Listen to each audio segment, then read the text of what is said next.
Welcome to Bits and Pieces, and I'm going to try to make a puff pastry from scratch using a World War II cookbook. The first time I've ever done this. So the first thing the recipe called for was cake flour. I don't have cake flour, so I decided to make some. I put in 2 cups of all-purpose flour and then took out 4 tablespoons of all-purpose flour and then put in 4 tablespoons of cornstarch and then sifted this into my mixing bowl.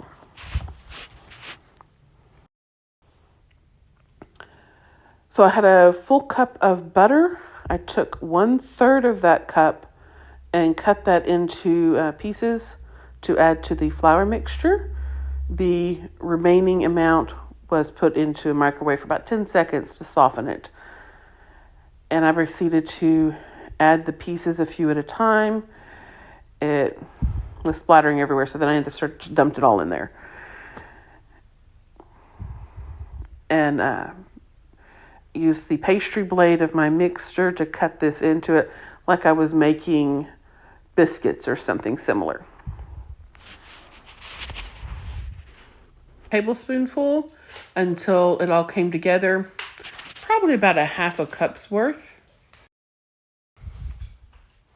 At this point, I popped it onto a floured surface and kind of finished kneading it together a bit and then began to roll it out.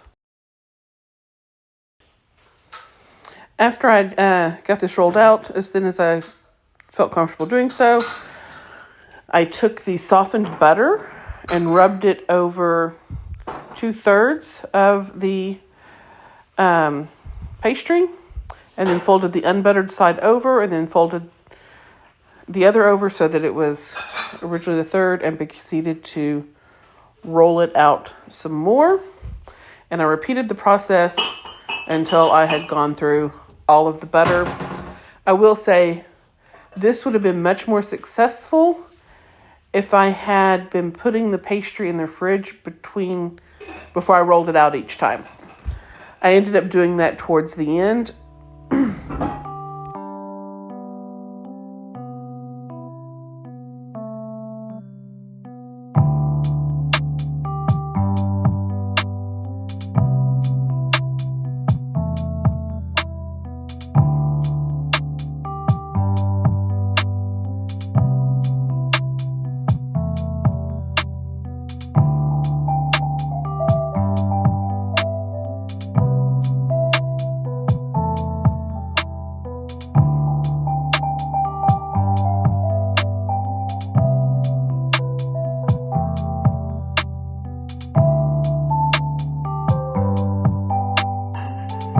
Then I started to work on the filling, which was a block of cream cheese, an egg, half a cup of sugar, some vanilla, and some lemon juice.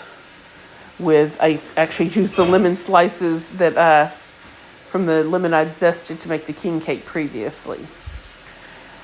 And start to roll out the pastry one more time after it had spent time in the fridge. Once I had it about a 1/4 inch thin, I got one of my biscuit cutters and started cutting out circular shapes. And while this did create some scraps, I treated it much like I did my biscuits. And I would just roll those all out together and cut more circles. So once all the shapes were cut, I put them on a greased with butter sheet pan and began to fill them with the cream cheese filling I'd made. I was doing just a 1/2 teaspoon of cream cheese for each one. These were small. They were intended as a brunch for church. So they're more like small nibbles than to be a significant portion of the breakfast. Once had the cream cheese on, I opened up a jar of my whole preserved figs and cut or tore them in half and put them on top of the cream cheese mixture. And then this all went in the fridge overnight, and I baked it first thing in the morning, and this is what they looked like. But thank you for watching. If you're enjoying these videos, please like and subscribe. I do find it encouraging.